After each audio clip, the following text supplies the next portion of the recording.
देखिए, पता नहीं ये क्यों कहा जाता है कि वो इस तरह से एक्ट करते हैं कि वो सिर्फ पीटीआई के प्राइम मिनिस्टर हैं। ये सही है कि उनके सियासी मुखालफिन जो मीडिया में भी हैं और उनके सियासी मुखालफिन जो ज़ाहिर सियासत में हैं वो इसको इस तरह से डिस्क्राइब करते हैं, नरेट करते हैं। देखिए, जब से वो प्राइम मिनिस्टर बने हैं, अभी 2 साल नहीं हुए, कम से कम 8 या 10 दफ़ा उन्होंने मीडिया के 40-40 लोगों के साथ बैठ के, 40 एंकर्स के साथ बैठ के, 30-40 एडिटर्स के साथ बैठ के, कॉरेस्पॉन्डेंट्स के साथ बैठ के, सोशल मीडिया के साथ बैठ के, और जब वो मीटिंग्स करते हैं, उन मीटिंग्स में वो तमाम टेलीविजन एंकर हजरात होते हैं जो उसी दिन रात को बैठ के उनको शदीद तनकीद का निशाना बनाते हैं। और ये जो 2-2 ढाई-ढाई घंटे का इंटरेक्शन उन्होंने किया है टेलीविजन एंकर्स के साथ, जिन तमाम इंटरेक्शन में मौजूद रहा हूँ, वहाँ पे इतनी सख्त जुबान भी इस्तेमाल की जाती है, उन पर इतने हमले भी किए जाते हैं। और प्राइम मिनिस्टर इमरान खान ने कभी डोनाल्ड ट्रंप की तरह कोई उन्होंने टेम्पर का मुजाहरा नहीं किया, वो कभी गुस्से में नहीं आए। बहुत से एंकर्स में उनके नाम नहीं लेना चाहता, उनको खाने को पड़ जाते हैं और वो उनके नाम से हाथ उठा के कहते रहते हैं, मुझे एक्सप्लेन तो करने दो, मुझे एक्सप्लेन तो करने दो, लेट मी एक्सप्लेन दिस। अब मुझे नहीं समझ आती कि किस बुनियाद पे ये कहा जा रहा है कि वो सिर्फ पीटीआई के प्राइम मिनिस्टर हैं। ये ज़रूर मैंने नोट किया है कि गुज़िश्ता चंद अरसों में प्राइम मिनिस्टर का पहले रवैया ये था कि वो बिल्कुल ओपन थे, सबको एंगेज करना चाहते थे। गुज़िश्ता चंद हफ्तों से ऐसा लग रहा है कि prime minister Imran Khan frustrate हो गए हैं मीडिया से। उन्होंने किसी पे हमला उस तरह से नहीं किया, लेकिन उन्होंने मसलसल इस तरह की बातें करनी शुरू कर दी हैं, मीडिया इस किस्म का है, मीडिया ये कर रहा है, मीडिया वो कर रहा है, जो मैं समझता हूँ एक उनकी वीकनेस की निशानी अब हमारे सामने आ रही है कि जो उनका अपोजिंग मीडिया है या पाकिस्तान के मीडिया कल्चर ने प्राइम मिनिस्टर इमरान खान को किसी हद तक थका दिया है या फ्रस्ट्रेट कर दिया है, ये जिच कर दिया है।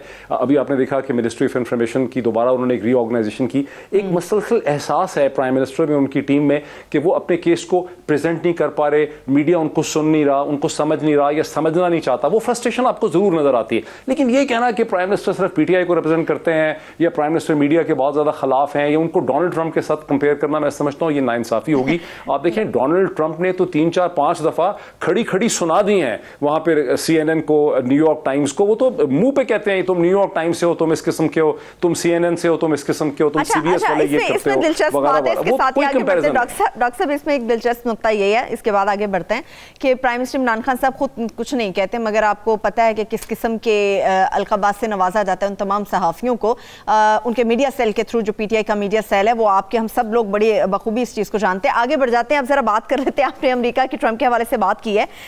समाजी वेबसाइट पर कहा जा रहा है कि जी नरेंद्र मोदी को अनफॉलो किया गया, मुख्तलिफ किस्म की चहमगोइयाँ हो रही हैं। डॉक्टर साहब, क्या मुझे बताइएगा कि कोई समाजी वेबसाइट ही इस चीज़ का तयन करती है कि किसी दो मुमालिक के स्ट्रेटेजिक ताल्लुकात कैसे हैं? क्या ये अब समाजी वेबसाइट के थ्रू जाहिर होना शुरू हो जाएगा?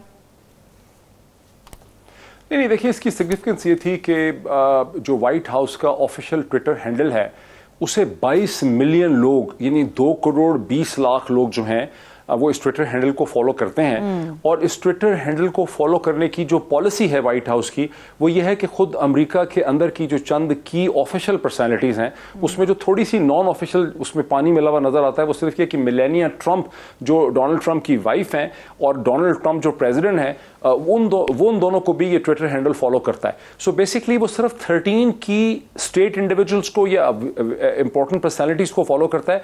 ये ट्विटर हैंडल बरतानिया के वज़ीर आज़म को, जर्मन चांसलर को, फ्रांस के प्रेसिडेंट को, चीन के प्रेसिडेंट को, रशिया के प्रेसिडेंट को, या सऊदी अरब के किसी मोनार्क को, या दुनिया के किसी भी लीडर को ये ट्विटर हैंडल फॉलो नहीं करता। और ये जो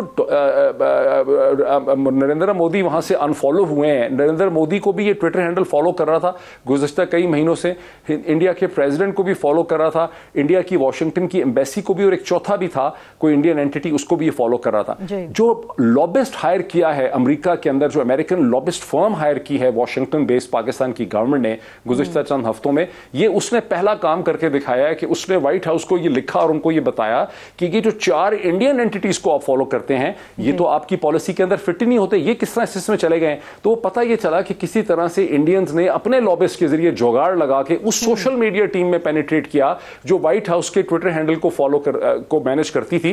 जिस तरह से सपोज आपका अगर फेसबुक कोई मैनेज करता है या मेरा मैनेज करता है या चैनल का मैनेज करता है, तो उन्होंने वहां पे नरेंद्र मोदी और इंडियन एंटिटीज को डाल दिया।